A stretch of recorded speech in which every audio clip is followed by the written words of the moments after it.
This is Shaun Sport in podcast form. Time to catch up with our good friend Stevie Butler. Writes all the fantastic articles for the West Australian. Come on in, Stephen. Hello, dudes. How are we? We're wonderful. Steve. Hey, mate. What's Oh, I'm just walking around the grounds of the Palmyra Primary School. What a time to be alive. Really? Oh, Do they know you're there? Hey, Stephen, what happened yesterday? We catch up every Monday, and apparently you were too busy.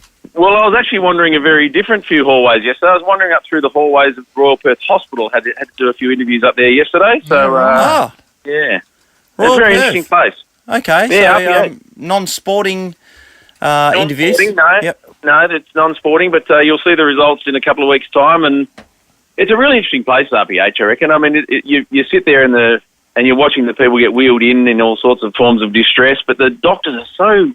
Yes. And the nurses, they're so connected, and their communication seems so good. It's a really interesting place to In a go and have facility look at, I that reckon. seems like it's out of one flew over the cuckoo's nest, doesn't Yeah. it? Like Yeah, a lot, the but- surrounds are but then you extraordinary, talk but the staff are amazing.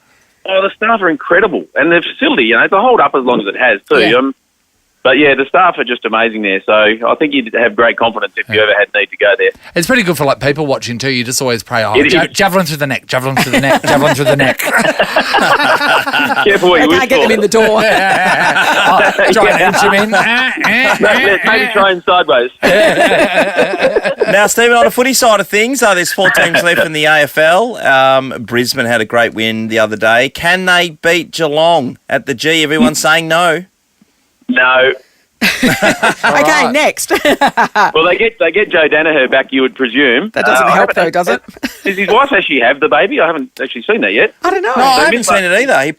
No. He pulled himself So maybe out of he the went- game just the other day Yes. because his wife was in labour or was going to give Maybe he birth. went prematurely. Yeah. Stop it. What do you think, Nathan? So it'd be interesting if they get him back, but because he does structure them up a little bit better. But look, I think Geelong's footy now. I was convinced that Melbourne's footy was the best, but clearly they weren't going at their best, and they were a bit sore and they looked a bit tired to me. So I think the next best is Geelong's. I think the wild card is Sydney because of the way that they can apply the manic pressure. They get more numbers to the contest than any other team going around, and that gives them an X factor to the final series, I reckon. So we'll have a look at that. But I'm really convinced that it's going to be the Sydney Geelong Grand Final. I With just Sydney think winning. Collingwood's run might come to an end of those close games, and they've fought so hard. But I think Sydney's footy is better, and I think Geelong's footy is better than Brisbane. So that's the way I think. And look, I think a Sydney Geelong Grand Final would be epic. I think it'd be just so manic. It'd be crazy. Yeah. Sean still thinks the Dockers have a chance. Yep. So, Joey Well, Danaher, they got the javelin in the neck, didn't they? That's right. Joey Danaher arrived with minutes to spare before his baby was born on Oh, there you Friday go. night. A There you little go. girl. Oh, well So done. you'd well done to presume Joe. he would be father-daughter rule coming up. Yes. You would presume that he would probably be back then, so that'll be interesting for them. But Fremantle are in a really interesting space, aren't they? I mean, They they've are. achieved so well this year. I think everyone would be proud of what they achieved, and deservedly so. I think Justin Longmuir has done an amazing job, him and his coaching team, with that group of players. But it's a spotlight now on where they go next. I mean, I was really dirty, as you know, about Adam Cerra deciding to go back home when Yes. the time was wrong for him. Yep. Unlike Chris Judd, he stayed and won a premiership, and then he decided to go, and Adam decided to pull the plug early, and I thought that was really disappointing by him.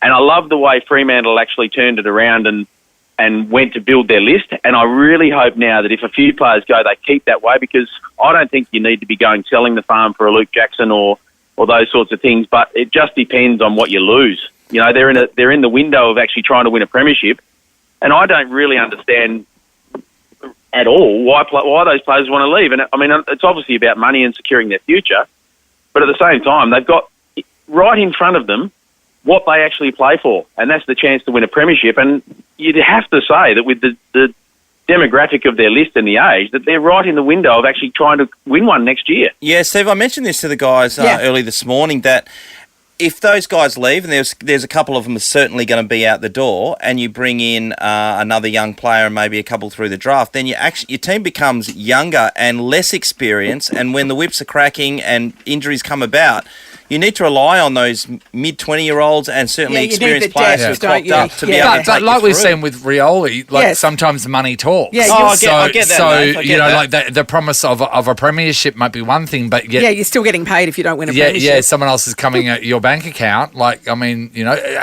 one of the names being thrown around is Griffin Logue, our Griffin Logue. Linked to Steve, North Melbourne. What do you think? Well, I don't think Fremantle under Ross Lyon handled Griffin Logue very well in the early days. I think he should have been a better player, and I think he's an absolute star who they must keep. But they may not. But I wouldn't blame him if he went. To be honest, in terms of him, I think they've thrown him around all over the place, and he's a very good player, Griffin Logue, and I just wish he'd been developed a little bit better in a standard position because I think he can really play. He's got the great sporting DNA heritage from the Andrew Blanc. Do you put him up back or down or up the front? I'd play him back. Yeah. But the issue is, as you every know, day of the week, Steve, they got he would be an absolute star. They play Brendan Cox as first choice centre half back, and then they play Alex Pearce as the tall defender, and then you go, okay, it squeezes him out, doesn't it? Yeah, you got Luke Ryan as the next guy in, and so then all of a sudden the balance is the way. So that's maybe he forward should where go he's not then. a natural player. But the thing is, so let's say that he decides to move on because he'd rather play there and he's not first choice. Yep. Then any number of those guys get injured, which happens in every single team. We saw with the West Coast Eagles. And then you're gone. But if you're him, you don't want to be waiting in the wings for someone to get hurt. No, there's a lot to play out. And that's what he's doing. And that's what he's doing. And they put him in a position where he's not natural. And he still competes like an absolute machine, but he's not natural there. So, look, any other club would want him as their backman. So I would think there would be lots of overtures to him, and I wouldn't be surprised if he goes, but it would be sad for Fremantle. And as you say, Shaun, it impinges on their depth, and depth is what wins premierships. The interesting thing with Luke Jackson is he's looked like he's destined to come to the Fremantle Dockers, and you're going to give up 2 first-round draft picks. And I think when you look at you're just a number, right? So number 9 and number 17 for one of a bit of a turns. But if you actually put faces to those people, so for example, would you give up Caleb Sarong and Heath Chapman for Luke Jackson? Everyone in the world would say that's just crazy. You wouldn't, because you can see the people. What about for Samuel Jackson? He's getting as long as you put the L in there. Snakes on the planes. Didn't do it for me. He slid right down the Samuel Jackson. You want him on your flight in case there are snakes on the plane, don't you? There's so many positives. And look, fly so often. Look, I think Luke Jackson is.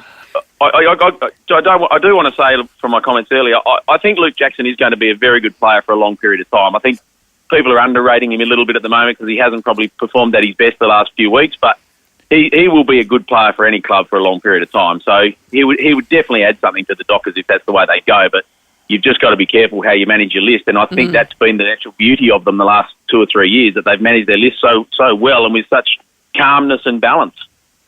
All right, Steve, as usual, just a rage. So much wisdom. He says it like it is, doesn't he? That's what he does, and he certainly backed up on the Luke Jackson stuff just in case he had to interview him later on the next couple of weeks. That's right. That's right. Well, the funny thing is, they do the blinder interviews now where you actually call a number and they pick up the phone. Yes. And I was doing an interview 2 years ago with Liam Henry, and I picked up the phone, and I got 3 minutes into the interview when we sort of both said, I think we got the wrong number here, and it was actually Luke Jackson. I was talking to Luke Jackson for about 3 minutes before I realised it wasn't Liam Henry.